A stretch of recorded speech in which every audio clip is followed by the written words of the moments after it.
स्नेहा दिल्ली के राजौरी गार्डन के रामविलास नामक सोसाइटी में अपने माता पिता के साथ रहती है। उसके पिताजी एक बहुत बड़े उद्योगपति हैं और उसकी माताजी एक बहुत बड़ी सोशल वर्कर हैं। उसके माता पिता दोनों ही वर्किंग हैं। इसीलिए उन्होंने स्नेहा की देखभाल के लिए घर में एक परमानेंट मेड रख रखी है जिसका नाम सुनीता है। सुनीता स्नेहा की देखभाल करती है, उसे स्कूल छोड़कर आती है, उसके साथ खेलती है और उसे अपने हाथों से खाना खिलाती है। स्नेहा बहुत ज्यादा लाड प्यार में पल रही थी। दूसरी तरफ उसी की ही सामने वाली सोसाइटी में आंचल नाम की एक लड़की अपने माता पिता के साथ एक छोटे से मकान में रहती थी।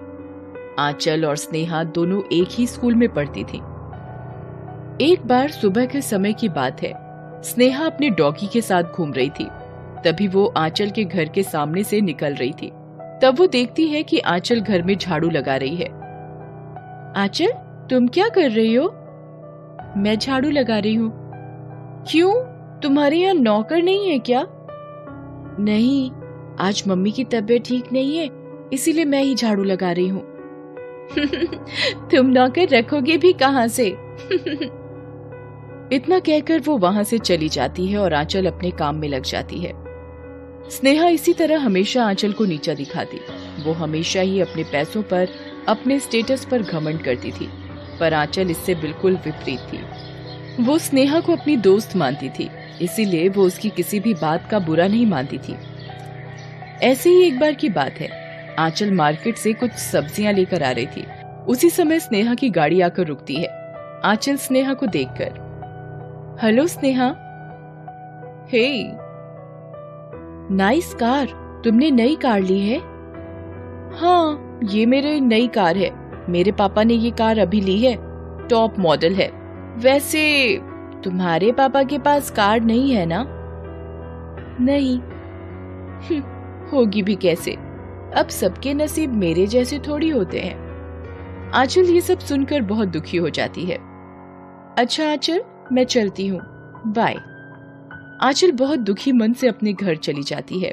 आंचल को दुखी देखकर उसकी मम्मी सोचती है कि मैं आंचल के फेवरेट छोले भटूरे बनाती हूँ जिससे आंचल बहुत खुश हो जाएगी। आंचल की मम्मी ऐसा ही करती है और वो आंचल को जैसे ही खाने में छोले भटूरे सर्व करती है, आंचल छोले भटूरे को देखकर खुश हो जाती है, पर वो फिर सोच में पड़ जाती है। क्या हुआ आंचल, छोले भटूरे तो तुम्हारे फेवरेट है ना? हाँ मम्मी। फिर क्या सोच रही हो? मम्मी, स्नेहा को भी छोले भटूरे बहुत पसंद हैं। क्या आप छोले भटूरे उसके घर भी दे आओगे? हाँ बेटा, क्यों नहीं। आंचल की मम्मी स्नेहा के घर जाती हैं। उस समय स्नेहा घर पर अकेली होती है। वो स्नेहा को घर पर अकेला देखकर कहती है, तुम्हारे मम्मी पापा घर पर नहीं है क्या? हाँ आंटी, मम्मी किटी पार्टी में गई है और पापा ऑफिस में है। आपको कुछ काम था क्या? नहीं बेटा, कुछ काम नहीं था, बस मैंने आज छोले भटूरे बनाए थे तो आंचल ने बताया कि तुम्हें भी छोले भटूरे बहुत पसंद हैं, इसीलिए तुम्हारे लिए छोले भटूरे लाई हूँ। आंटी, हमें छोले भटूरे नहीं खाने, वो मेरी मम्मी आते वक्त रेस्टोरेंट से खाना लेकर आने वाली है, तो आप अपने छोले भटूरे वापस ले जाओ। Middle class. ठीक है, हमें मिडिल क्लास के घर का खाना तो क्या, पानी भी पीना पसंद ना करें। ऐसे ही कुछ दिन और बीत जाते हैं और फिर एक दिन स्नेहा के घर में सुनीता नाम की नौकरानी स्नेहा के बेडरूम में साफ सफाई कर रही होती है। उसी समय स्नेहा वहां आती है। सुनीता दीदी। हाँ, आपके कपड़े कितने पुराने और कितने गंदे हैं। वैसे आपके पास ज्यादा कपड़े होंगे भी नहीं, क्योंकि आप गरीब जो हो। सुनीता ये सब सुनकर बहुत दुखी हो जाती है। वैसे आपका घर ठीक ठाक ही होगा ना, हमारे जैसा थोड़ी होगा। अरे मैं भी ना, अगर आपका घर अच्छा होता तो आप हमारे यहाँ काम थोड़ी करती। चलो खैर, आप अपना काम करो वरना आपको पैसे नहीं मिलेंगे। सुनीता बहुत दुखी हो जाती है और दुखी मन से ही अपने काम में लग जाती है। रात में जब उसके मम्मी पापा घर आते हैं तो उसके पापा बहुत दुखी होते हैं। क्या हुआ पापा, आप दुखी क्यों हो? हमारा एक बहुत बड़ा कंसाइनमेंट था जो कि अब्रॉड जाना था कल ही, और हमने सारा का सारा कंसाइनमेंट रेडी भी कर लिया, पैकिंग भी कर ली और बुक भी कर दिया था। बस भेजने ही वाले थे, तभी उनका कॉल आ गया कि कंसाइनमेंट कैंसिल हो गया है। और बेटा हमने इस कंसाइनमेंट के लिए मार्केट से, बैंक से बहुत पैसा उठा रखा है। अब हमारा क्या होगा कुछ समझ नहीं आ रहा। हम रास्ते पर आ जाएंगे। ऐसा कुछ नहीं होगा पापा, आप परेशान मत हो। बेटा अब कुछ नहीं हो सकता। अब हम गरीब हो गए हैं। ये घर, गाड़ी, अब कुछ नहीं रहेगा हमारे पास। स्नेहा और उसके माता पिता सभी बहुत दुखी होते हैं और हर तरफ से कोशिश करते हैं कि कंसाइनमेंट कोई ले ले, जिससे बैंक के लोन, मार्केट का पैसा टाइम पर जमा कर पाए।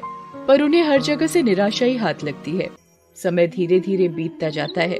एक सप्ताह बाद अखबार में उनके घर नीलाम के बारे में एक इश्तेहार निकलता है, जिसे आंचल पढ़ लेती है।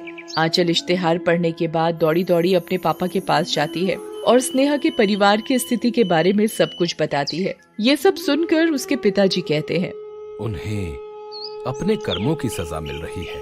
पापा, आप ऐसा कह रहे हैं, जबकि आपने ही हमें सिखाया कि कभी भी किसी का मजाक नहीं उड़ाना चाहिए और हमेशा जरूरतमंदों की मदद करनी चाहिए। स्नेहा तो फिर भी मेरी सहेली है। प्लीज पापा, आप कुछ करो ना। बेटा हम गरीब हैं। हमारे पास इतने पैसे नहीं हैं कि हम उनकी कुछ मदद कर सकें। पापा, मैं कुछ नहीं जानती, आपको कुछ न कुछ तो करना ही होगा।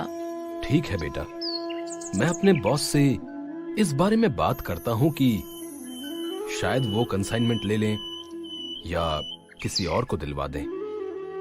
मैं कोशिश करता हूँ कि कुछ काम बन जाए। ठीक है पापा, आप जल्दी जाओ और अपने बॉस से बात करो। ठीक है बेटा। आंचल के पिता अपने बॉस के पास जाते हैं और उन्हें सारी बात बताते हैं। ये सब सुनकर और आंचल के पिता की ईमानदारी और व्यवहारिकता को देखते हुए वो मदद करने के लिए तैयार हो जाते हैं। वो तुरंत अपने फ्रेंड को कॉल करते हैं और कंसाइनमेंट खरीदने के लिए कन्विंस करते हैं। दूसरी तरफ स्नेहा रात को एक सपना देखकर बहुत डर जाती है। वो चिल्लाते हुए उठ जाती है। तभी उसकी मम्मी उसकी आवाज सुनकर उसके पास पहुंचती है और पूछती है, क्या हुआ बेटा, तुम चिल्ला क्यों रही थी? मम्मी, मैंने बहुत बुरा सपना देखा।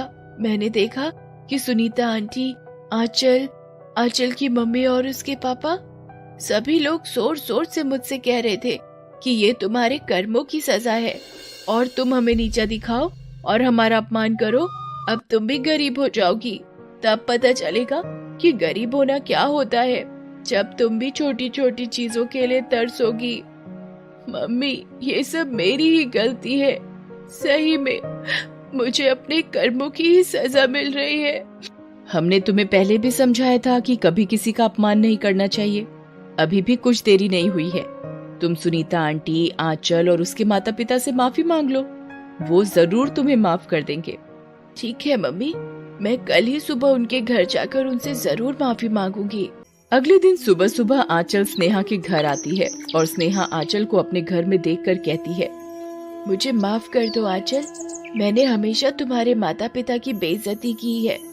मुझे माफ कर दो, मुझे अपनी गलती का बहुत पछतावा है। अरे तुम ये क्या सब बेकार की बातें लेकर बैठ गई हो? तुम मेरी दोस्त हो और रहोगी, और दोस्ती में कैसी माफी? खैर, मुझे पता चला था कि तुम्हारा घर नीलाम होने वाला है, इसीलिए मैंने अपने पापा जी से बात की है। वो अपने बॉस से कंसाइनमेंट खरीदने के लिए रिक्वेस्ट कर रहे हैं। शायद तुम्हारा काम हो जाएगा।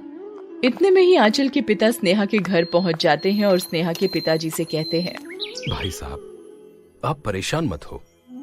मैंने अपने बॉस से बात की थी। उन्होंने अपने फ्रेंड से बात करके मुझे अभी बताया कि आपका कंसाइनमेंट खरीदने के लिए वो रेडी हैं। ये सब सुनकर स्नेहा के पिता और उनके परिवार के सभी सदस्यों की आंखों में खुशी के आंसू आ गए। उन्होंने तुरंत ही आंचल के पिता को गले लगाते हुए कहा, भाई साहब, आपका बहुत बहुत धन्यवाद। अगर आज आप हमारी मदद नहीं करते तो हम रास्ते पर आ चुके होते। मैं किस मुंह से आपका शुक्रिया अदा करूं?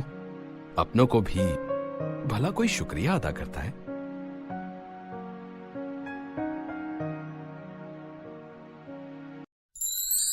Thanks for watching.